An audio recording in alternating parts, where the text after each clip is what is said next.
Hasta ahora lo que hay es mucho bulto. El gran problema que tenemos nosotros, mucho bulto, mucho bulto. Todo eso que ustedes ven, que 1000 y cosas, etcétera, ¿y cuántos regresan inmediatamente? Están haciendo un negocio de eso. Dani, lo que nosotros necesitamos, miren, es darle un carácter de seriedad a esta parte. La repatriación hasta ahora ha sido mucho bulto, porque regresan inmediatamente. Lo ven entrar de nuevo en la frontera. O sea, y tienen que pagar dinero, a veces en el camino incluso lo devuelven. Esa es la realidad. Esto hay que tomarlo con mucha seriedad. Vuelvo y le digo, el tema de la repatriación, cuando contaba mi experiencia, nosotros lo sacamos, porque las repatriaciones no son diarias. ¿Por qué? Porque diarias entran y de manera irregular logran entrar de allá para acá. Y tú tienes que, los países que hacen frontera, tienen que repartir todos los días, no tienen que pedir permiso a nadie.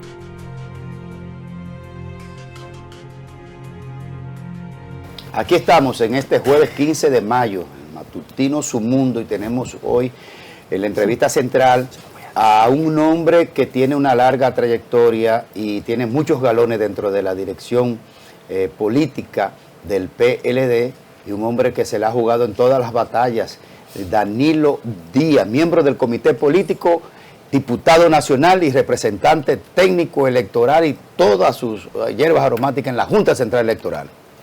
Gracias por la invitación y amigos de ustedes. Yo siempre digo, cuando se trata así de staff que uno conoce ya hace bastante tiempo, uno se siente en familia. Así que gracias por la invitación. Muy bien, gracias Danilo. El encuentro de ayer tenemos que comenzar por un hecho histórico que no lo habíamos visto en vida democrática de este país, que un presidente en ejercicio convoque a los otros presidentes vivos presentes y para llevar una agenda común. ¿Cómo lo abordaron ustedes en el PLD? Bueno, ese fue un tema de agenda. En la última reunión del Comité Político coincidió la propuesta pública que se había hecho. En el momento que se hizo se había mal formulado porque no había sido, digamos, una propuesta hecha con el interés de que participaran realmente las fuerzas vivas. Inicialmente hubo una sugerencia y además valoraciones, apreciaciones que evidentemente más que una invitación tenía connotaciones de desinterés, para no decir otra cosa, y obviamente nosotros dimos la respuesta que correspondía porque ya ha habido procesos anteriores donde se han hecho esfuerzos por tratar de unir las distintas fuerzas políticas que no habían tenido éxito, me habían dicho que no habían tenido un verdadero propósito y que uno se sintió instrumentalizado como partido de oposición, y entonces evidentemente teníamos el temor de que se repitiera la historia que se ha sucedido más de una vez. Y bueno, luego que se le dio el carácter con el rigor, el protocolo y con la formalidad, pues indudablemente nosotros ponderamos como partido que siempre estamos dispuestos a estar presentes en todo lo que tiene que ver con el interés del país. Y el tema migratorio es uno de los temas que es un tema país, que no debe politizarse. De hecho, una de las razones por las que este gobierno no ha tenido éxito y ha creado esta situación de alguna manera, porque tiene responsabilidad, no lo ha manejado correctamente. O sea, ¿en qué aspecto? No, en mucho, casi en todos los aspectos. O sea, el gobierno no ha tenido política migratoria, y si tú le quitas no el esfuerzo, digamos, cada vez que van a los organismos internacionales que reclaman la participación de los organismos internacionales, si tú le quitas eso, después lo que tiene que ver con la parte que te toca a ti, ¿verdad? Porque hay una parte, indudablemente, que el problema de Haití tiene un componente de lo que tú tienes que hacer como país, pero también hay que involucrar a la comunidad internacional. Y en eso siempre los gobiernos del PLD fueron coherentes, porque siempre reclamaron eso. Eso fue una política desde siempre, desde que el PLD estuvo en el poder. Reclamó eso. Obvio, hubo un manejo más adecuado en lo que fue las relaciones, la situación de estabilidad también de Haití era otra, pero también en el caso de los gobiernos del Partido de la Liberación Dominicana que corresponden al periodo del presidente Medina, bueno, hubieron iniciativas muy concretas y específicas, como fue el plan de regularización, que es una medida, que ahora viene de nuevo. Sí, ¿tiene alguna esperanza? Es uno de los instrumentos fundamentales. Okay. Pero a Danilo no le fue bien con en el sentido del plan de regularización. Pero antes de abordar ese tema... Escúchame, te corría, como que no nos fue bien. Claro que no. El resultado al final fue... No, porque oye, ¿qué pasa? El plan de regularización tú lo vas a implementar. El que tú no tengas todo el éxito que tú tengas, pero tú tienes que tener, es un instrumento permanente. ¿Cuál fue el resultado del primer intento? Bueno, que además se encontraron 7,000 y pico, casi 8,000 personas que cumplían con la condición de ser regularizable para ser residente. Sí, para ser residente, porque eran personas que tenían ya hijos, vínculos, casados con dominicanos, etcétera, y que cumplían. Porque en eso hay una confusión. Incluso escuché a mi amiga Consuelo acabar con el plan. Yo digo, pero que no puede ser. Eso fue un intento. Es el esfuerzo más serio que se ha hecho en República Dominicana por tratar de regularizar justamente y normalizar. Pero ¿qué pasó también? No, pero también lo que no cumplían con esos documentos fueron regularizados en que 260,000 y tanto. ¿En qué sentido? Con permiso de trabajo. O sea, bajo una condición específica que pudiera establecerse, porque una cosa es la residencia, porque cuando hablamos de regularizar no se trata de la residencia, se trata de normalizar su estatus en la República Dominicana, que puede ser con permiso de trabajo, porque hay una realidad y en eso tenemos que estar claros. O sea, en los países que hacen frontera, evidentemente el país más pobre siempre van a migrar al que tiene más desarrollo, y siempre va a haber una comunidad de eso histórica, porque que compartimos una isla para toda la vida. O sea que aquí, que haya una comunidad, cuando digo comunidad, presencia, va a ser absolutamente normal, porque es lo que pasa entre Nicaragua y Costa Rica, lo que pasa entre México y Estados Unidos, entre Guatemala y México, en fin, los países que hacen frontera. Perú y Chile, Perú, Bolivia, Bolivia. Y Venezuela y Colombia ahora después de la crisis de Venezuela. Y Venezuela y Colombia. O sea, eso es normal. Ahí no pasa nada. Lo que pasa es que el instrumento de la regularización es un instrumento de política permanente. Eso te iba a preguntar precisamente. Si esa va a ser una propuesta de ustedes como partido, tal vez retomar este tema de esta política de regularización. Pero es muy simple, es que si no hay una política de regularización, ¿qué es lo que van a hacer? Explíquenme yo, ¿qué es lo que van a hacer? Porque la política de repatriación es también algo que lo han manejado pésimo. Yo fui director de migración del Partido de la Liberación Dominicana, fui su segundo director en la gestión 97-2000, y nosotros sacamos el tema de la repatriación de agenda de inmediato, en el primer mes, porque yo le digo a ustedes, ¿quién ustedes creen que repatrió más? ¿Trump o Obama? Obama. ¿Y qué parece? Que fue Trump. Claro. Parecería que fue Trump. O sea, porque es que el ejercicio de repatriar no es un ejercicio de estarlo publicitando y haciendo alaraca y queriendo mostrar. Eso es todo lo contrario. Es tú hacer cumplir la ley. Y quizás, yo creo que aquí nadie ha repatriado más que el presidente Danilo Medina. No. Pero ¿por qué los números dicen lo contrario? Los números dicen lo contrario. No. ¿Cuál es el número? Lo que está dando el gobierno ahora, que todo es que mil y pico. Los números, lo que están en el gobierno son No, es que el gobierno está dando unos números pero es que Danilo violó la ley, Danilo Medina violó la ley. A ver. Cuando emitió el decreto de que se prohibían las deportaciones. No, fíjate, porque estábamos ahí en una condición de excepción donde estábamos, el plan de regulación incluía justamente tratar de normalizar la situación. No se paró la repatriación, déjame decirte, no se paró, al revés. El gobierno que más repatriado fue el del presidente Danilo Medina. Sí. Las circunstancias eran diferentes porque la migración es mayor. ¿Cómo es? La migración desbordada hoy es mayor en estos últimos 5 o 6 años. Sí, y es menor la repatriación. Es menor la repatriación. Ahora lo que ha habido, miren, hasta ahora lo que ha habido mucho bulto. El gran problema que tenemos nosotros, mucho bulto. Todo eso que ustedes ven, que 1,000 y cosas, etcétera, ¿y cuántos regresan inmediatamente? Si nominalmente están haciendo un negocio de eso. Lo que nosotros necesitamos, miren, es darle un carácter de seriedad a esta parte. La repatriación hasta ahora ha sido mucho bulto, porque regresan inmediatamente, lo ven entrar de nuevo en la frontera, o sea, y tienen que pagar dinero, a veces en el camino incluso lo devuelven. Esa es la realidad. Esto hay que tomarlo con mucha seriedad. Vuelvo y le digo, el tema de la repatriación, cuando contaba mi experiencia, nosotros sacamos, las repatriaciones no son diarias. ¿Por qué? Porque diarias entran y de manera irregular logran entrar de allá para acá. Y tú tienes que, los países que hacen frontera, tienen que repartir todos los días, no tienen que pedir permiso a nadie. Ese cuadro, porque diario... No sé si lo puede ver, 276.830 ha repatriado el falso. gobierno. Y en el último gobierno de Danilo Medina se repatriaron 67.000, o sea...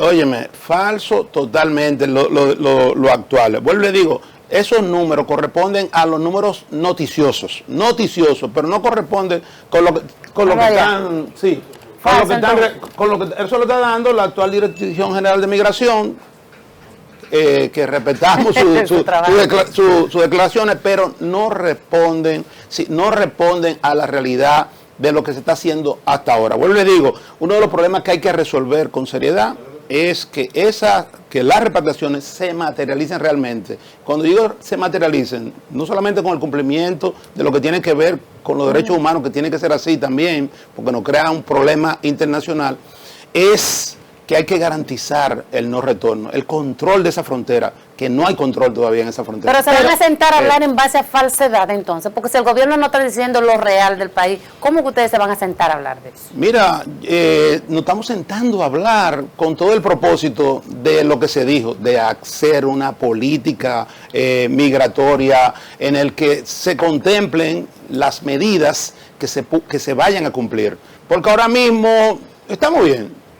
O sea, tú sientes que están repatriando realmente. Tú sientes que no sea la publicidad y cuando tú salen a la luz pública cosas impactantes como, ¿verdad? La mujer embarazada, etcétera.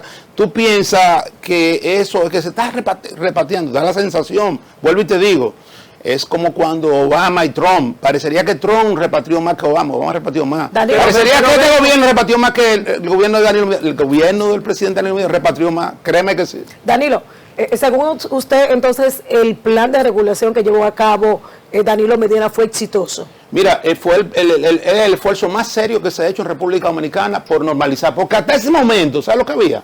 Nada. Absolutamente nada. Entonces tú tienes el primer instrumento, el instrumento básico de una política migratoria, tiene que ser regularizar a los extranjeros. Tiene que ser partir por ahí, hacer cumplir la ley, normalizar el estatus de ellos, darle un estatus. Y ahí hay un aspecto que tiene que ver con situaciones también económica y social.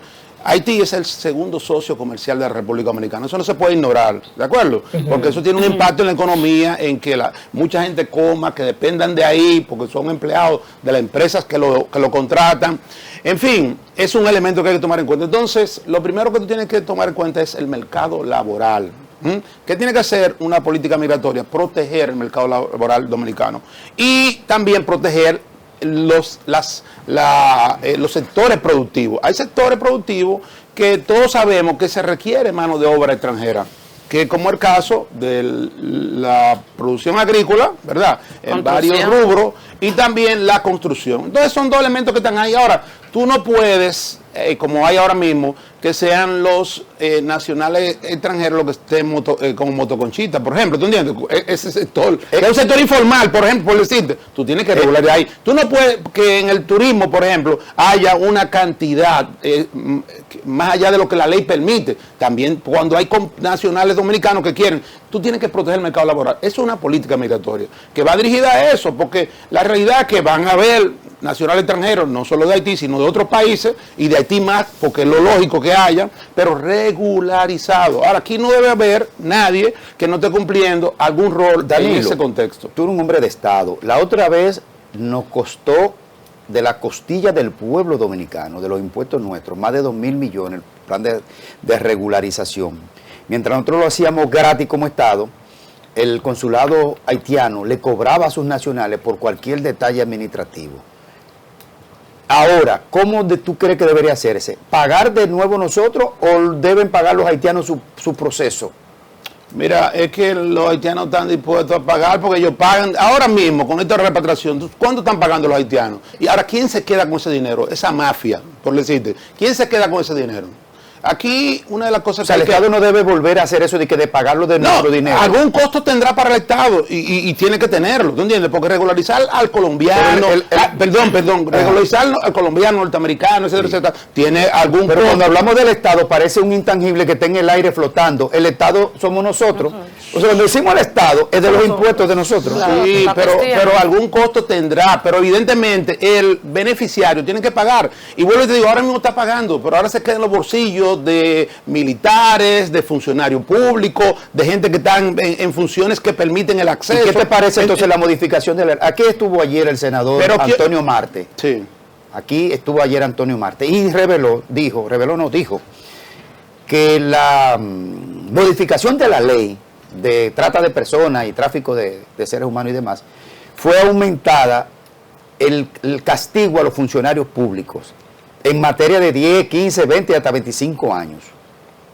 ¿Es correcto eso? Totalmente, totalmente. Todo tiene que ser mayor penalizado.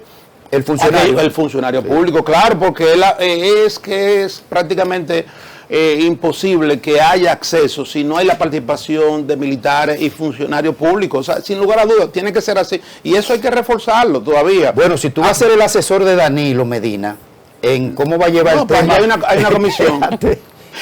Hay una Escuchándote, comisión, bueno. si vas a ser uno de los principales asesores de Danilo Medina en materia de la presentación de posibles soluciones, Danilo va a ir con una lanza a esas reuniones del No, CES. miren, no. ¿Quiénes integran la comisión que participa? No, se creó una comisión que está el presidente del partido, está el secretario general, estaba el difunto Roberto Marchena, están los vicepresidentes del partido, o sea, Temito Calmontaz, y está también Soraima Cuello también, está en esa comisión. ¿Y usted no está? Usted debe estar porque usted fue director de migración. Debió estar. Yo di mi opinión, y me invitaron también a la rueda de prensa en esa oportunidad. ¿Cuáles logros puede recibir el PLD en materia migratoria? Que ningún otro gobierno, o sea, fue el gobierno del PLD que empezó el primer esfuerzo serio en la República Dominicana que se ha hecho, es el plan de regularización, distinto a lo que se quería presentar, que es una campaña perversa, que el gobierno está detrás de ella, queriendo presentar como que eso fue un fracaso. Todo lo contrario, eso fue el esfuerzo más serio, porque hasta ese momento, señores, ¿qué era lo que había? Nada.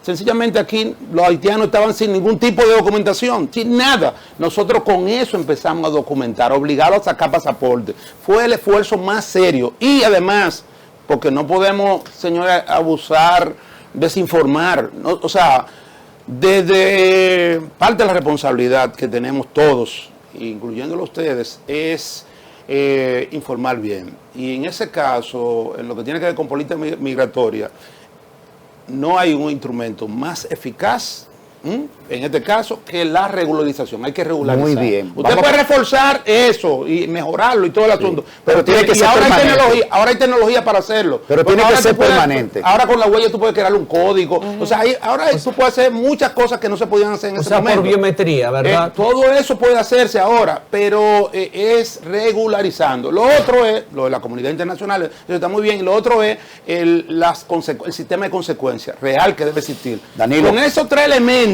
evidentemente, podemos nosotros avanzar en esa dirección. Danilo, hay que pasar al PLD.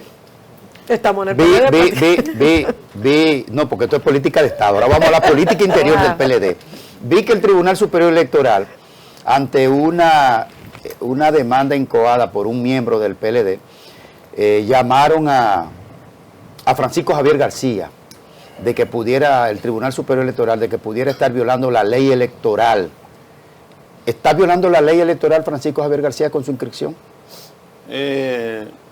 No, porque no es personal realmente. Lo que se está es el recurso que se elevó es tratando de anular el proceso que estamos haciendo dentro de la ley en el Partido de la Liberación Dominicana. Eso es lo que se está tratando. Y lo que estamos haciendo está dentro de la ley, de la iniciativa.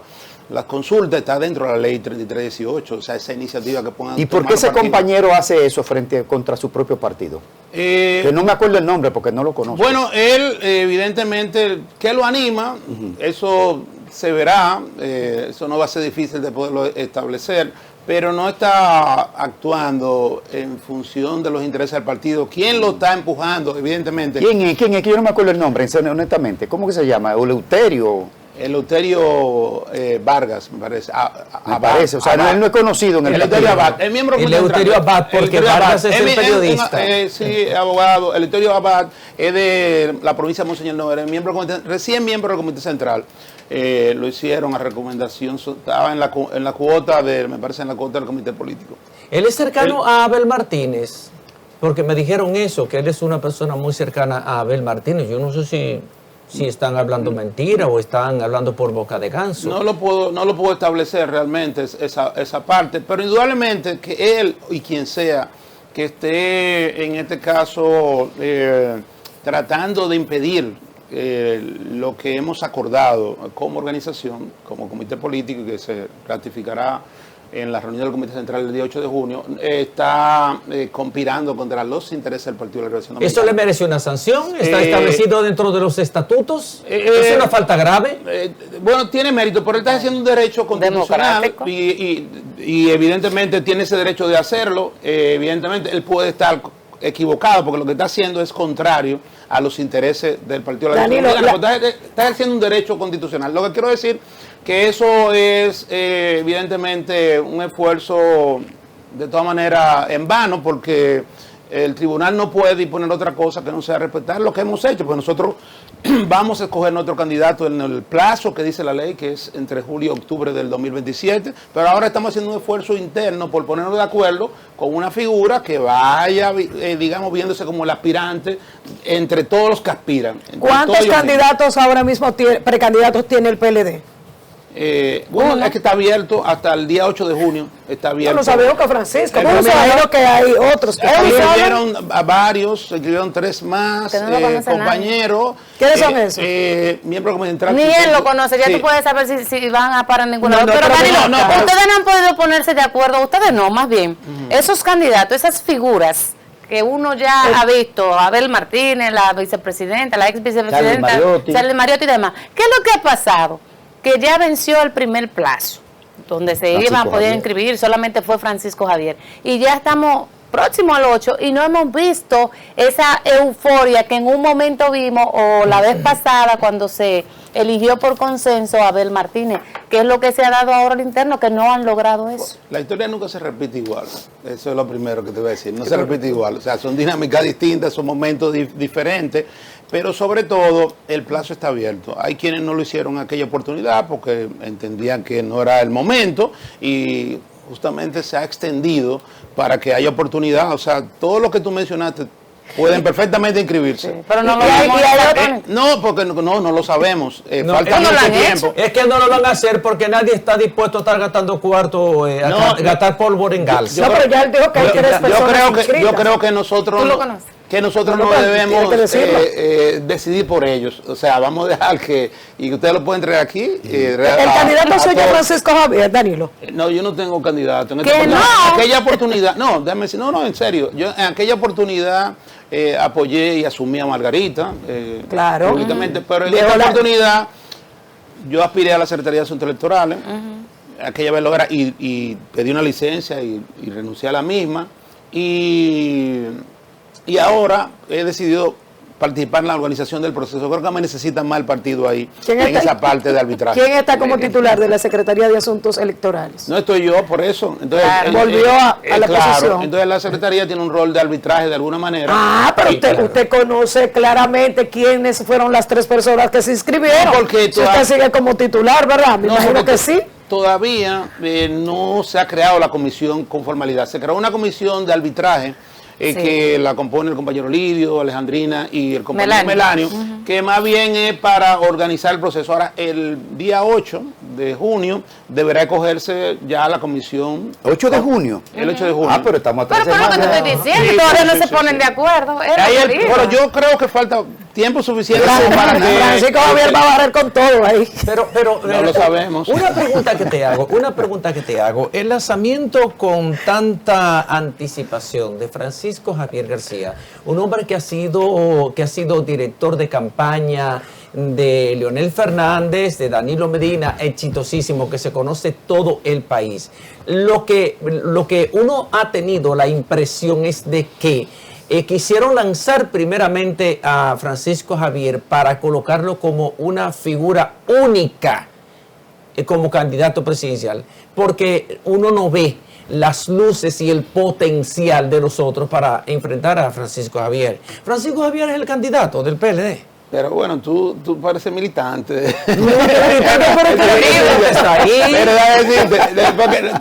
Está haciendo una afirmación. En realidad hay que esperar los resultados. Yo qué te puedo decir como miembro del comité político y que jugaré mi rol. Hasta se sonrojó usted. Y lo que yo he visto en mi humilde experiencia siempre es que hay que esperar el resultado del proceso para ver. Sobre todo cuando todavía no sabemos ¿cuántos van a ser los candidatos? ¿Qué conviene ahora al PLD, la posición en la que está el gobierno, que se ha dicho que si no hay una unificación de la oposición es muy difícil que salga el partido de gobierno? ¿Qué es lo que le conviene al PLD en este momento? ¿Elegir ese candidato de consenso o mantenerse así trabajando todo de cara a llegar a los últimos días para elegir ya como debe hacerlo, como establece la ley, ese precandidato o ese candidato? Muy buena pregunta, porque en eso sí yo tengo posición, mi posición es firme. Nosotros somos de los que queremos, votamos y promovimos y defendemos que nosotros en marzo, en la fecha que se fijó, tenemos que tener ya el consenso de quién debe ser el aspirante que presentemos para cuando llegue el momento, sin perjuicio de cualquiera que quiera aspirar internamente, incluyendo yo mismo si quisiera, participe cuando la ley dice. Pero en marzo del año que viene tenemos que tenerlo. ¿Por qué? Porque el otro partido de oposición tiene su problema resuelto. ¿De acuerdo? Entonces, su problema resuelto. El gobierno va a las finales como quiera, porque no importa quién sea, va a las finales, el gobierno. Entonces, nosotros tenemos que tener ya quien haga el rol, ¿verdad? Y que se vea en la figura, que empiece a despertar esperanza. Tenemos que tenerlo definido para esa fecha, para poder competir con la ventaja que tiene el Partido de la Liberación Dominicana sobre los demás partidos de oposición, que es el que puede hacer la oposición más efectiva. ¿Por qué? Porque le pregunto yo me respondo, por una razón sencilla, porque el esfuerzo que ha hecho este gobierno hasta la fecha, desde que entró y de antes de entrar, es de querer presentarse como que este gobierno, estos 5 años de gobierno, han superado al Partido de la Liberación Dominicana y para eso se dedicó a perseguirlo, a desacreditarlo, a utilizar todo tipo de recursos. Los rendimientos de cuenta cada 27 de febrero van dirigidos a querer presentar que este gobierno ha sido mejor que el Partido de la Liberación Dominicana en el periodo 2019, perdón, Greiner. Y yo le digo una cosa, se lo digo con mucha franqueza, ya lo dije en un programa anterior, si este gobierno hubiera logrado superar el gobierno del Partido de la Liberación Dominicana, sobre todo el del presidente Danilo Medina, que ese ha sido su esfuerzo, en por lo menos 3 cosas, cuáles sean las 3 cosas, si lo hubiera logrado el PLD estuviera liquidado, pero resulta que donde nosotros tuvimos éxito, que fue realmente en todo lo que fue transformar la República Dominicana en todos los renglones, en todos los órdenes, económico y social, esos 8 años de gobierno del presidente Danilo Medina, que fueron transformadores, este gobierno ha fracasado en todas las áreas, no lo supera en ninguna. Entonces nosotros somos que podemos demostrar que cuando el PLD gobernaba, el país vivía mejor. Lo podemos demostrar en cualquier renglón. Entonces, lo que podemos hacer oposición efectiva y que haremos es el PLD. Y es nuestra oportunidad. Y el beneficiario de la candidatura o la beneficiaria, ¿de acuerdo?, es montarse en eso y lo puede hacer con números precisos. Cuando aquí hablamos de electricidad, dejamos el país sin apagones. Aquí volvieron programas de apagones que tuvieron que quitarlo rápidamente cuando les dijimos, bueno, ellos que respondan. El mismo, sí, aquí estuvo Bichara y estableció y lo explicó. Pero si tú te miras seguridad, tenemos el 911. Si tú te vas a la parte de educación, lo que hicimos nosotros fue que construimos más aulas que todos los gobiernos juntos de la Fundación de la República hasta el 2012. Si tú te vas a salud, realmente nosotros los almacenes que eran almacenes de enfermos, los hospitales, los convertimos realmente en prácticamente hoteles. O sea, que fue lo que hizo que no colapsara. Si te vas al campo, nosotros logramos que el 88% de lo que nosotros consumíamos lo producíamos aquí. Todo eso se ha deteriorado. Entonces, nosotros somos los que podemos demostrar que cuando el PLD gobernaba vivíamos mejor. Mira, una cosa, ¿qué puede pasar a lo interno del PLD si los compañeros Francisco Domínguez Brito, Margarita Cedeño, Charlie Mariotti y demás? El hijo de Felucho, ¿cómo se llama? ¿Y es que Charlie Mariotti? Juan Ariel Jiménez. Juan Ariel Jiménez, bueno, ahí está una portada donde está más o menos Juan Ariel Jiménez también y Abel Martínez. Si ellos no se dijeran, si ellos se decidieran, no, Andrés Navarro no, Andrés está en eso. No, Andrés no. Salió de eso. No, hombre, no. No, Andrés Navarro es un hombre muy inteligente. ¿Qué pasa? No, Andrés no. Si se decidieran, no va a aspirar, porque lo dijo en el comité político. ¿Qué puede pasar, Danilo? Tú eres un zorro viejo, te sabes todas. Lo de zorro te lo acepto. Mira, ¿qué puede pasar si esos compañeros no se inscriben? ¿Qué puede pasar al interior del PLD? Si deciden, nos rebelamos, no nos inscribimos. No, mira, déjame decirte, el caso de Juan Ariel ya dijo que no lo iba a hacer. Sí, que no lo iba a hacer. Uno menos. Entendía, él cuestionó el tema de la fecha y sugirió otra fecha. Y además tiene un impedimento por Harvard. Y mostró interés en incluso ser parte de la comisión de arbitraje. O sea que él escribió ahí, hizo una serie de consideraciones. Después los demás compañeros valiosos que mencionaste están en el plazo de poderlo hacer. Nosotros creemos La que... pregunta es si deciden, si no se inscriben, ¿qué pasa? Bueno, que yo no puedo suponer esa parte porque es una decisión de ellos y quizás No, decir pero que es una no lo hacen. posibilidad, Danilo. Yo voy a decir, miren, Abel habló, por ejemplo, y dijo, manifestó interés y puso una serie de condiciones, pero manifestó interés. Francisco Domínguez también habló y también manifestó interés. El compañero Charlie habló y también reiteró que tiene interés. O sea que yo tengo la expectativa de que ellos puedan... ¿Cómo está la estructura del PLD finalmente? ¿Eh? ¿Cómo está la estructura del PLD a nivel nacional? Esa es la mejor pregunta que se ha hecho en este programa. Sólida. Sí, porque está sólida. Porque estamos empezando, justo en este momento, estamos empezando lo que es la implementación de la línea organizativa y electoral, que va a ser justamente relanzar esta maquinaria electoral que el partido ha mostrado en los procesos electorales, que ha ganado. Estamos trabajando en eso. Gracias, Danilo. Ahora. Gracias, Danilo. Danilo Díaz. ¿Están ustedes de acuerdo con el formato que lleva la nueva cédula? Tú que eres miembro de Mira, yo creo que es un esfuerzo serio que la Junta Central Electoral ha venido haciendo, porque visitó los partidos políticos, la presentó y nos explicó, y me parece que cumple con, ¿verdad? ¿Debe ser auditado el padrón y el registro civil antes de emitirla? Ambos siempre tienen que estar objeto de... Pero antes de emitir esa cédula, ¿debe ser auditado el padrón? El padrón y el registro. Yo creo que debe haber un acompañamiento de los partidos al proceso de renovación de la cédula. ¿No tiene que ser auditado el registro civil? El registro civil, yo creo que debe ser supervisado, vuelvo y te digo, la implementación del cambio, porque ahí es que está el riesgo en que le puedan otorgar la identidad a personas en el cambio que no son quienes dicen ser. ¿Debe ser auditado el registro civil? El registro civil, vuelvo y te digo, creo que lo que debe haber, porque el registro civil ha sido un gran esfuerzo que se ha hecho desde cuando se contrató. Pero no se va a eliminar, es auditar, porque hay mucha gente ahí que se murieron, otros que una depuración. La Junta Central Electoral siempre le remite a los partidos la cancelación, el que muere, el que fallece, el diferente estatus que están, y los que están hábiles para votar. Los partidos tenemos instrumentos para poder nosotros justamente hacer nuestra propia validación, y nosotros la hacemos, nosotros hacemos la tarea. Muchas gracias. Yo sí creo José Tomás, que el proceso de renovación tiene que ser un proceso que los partidos tienen que acompañar, es la garantía. Esa es acompañar el proceso. Gracias, Danilo. Gracias, Danilo. Gracias por compartir. Está abierto este espacio en todo lo que sea necesario. No, lo felicito, de verdad, a este Dream Team de la mañana.